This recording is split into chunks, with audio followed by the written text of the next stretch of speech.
Chapter 9, Mishnah 1. As taught in the previous chapter, although a woman's melog properties belong to her, her husband has some rights in the properties. He may eat their produce, he can stop her from selling them or giving them away, and when she dies, he inherits them together with the rest of her property. This Mishnah discusses a husband who gives up all or some of his rights to his wife's melog properties. We now turn to the words of the Mishnah. If one writes to his wife, I have no legal claim or argument with respect to your melog properties, he may still eat the produce from her properties while she is alive, and if she dies before him, he inherits them from her. Despite his statement, he did not mean to give up either of those rights. If so, why did he write to her, I have no legal claim or argument with respect to your melog properties? He meant that if she sold or gave the properties away, the transaction stands, and he cannot take them back.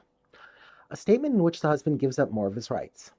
If he wrote to her, I have no legal claim or argument with respect to your melog properties or their produce, he may not eat the produce from her properties while she is alive, since he explicitly gave up the right by adding or their produce.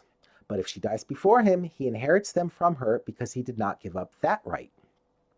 According to the previous Tana, the husband has given up the rights to all produce. The Mishnah presents a dissenting view.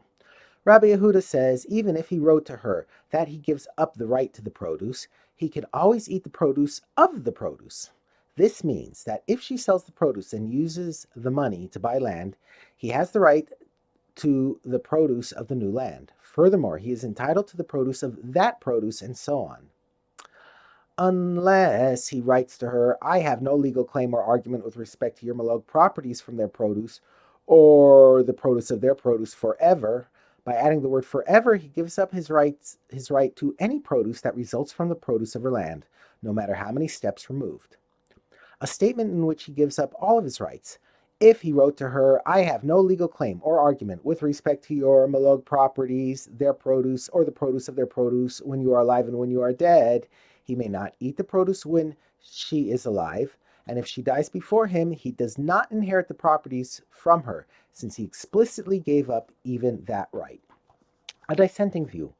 Rabban Shimon ben Gamliel says, if she dies, he inherits her, even though he wrote that he is giving up that right, because in doing so, he made a stipulation that goes against something written in the Torah, since it is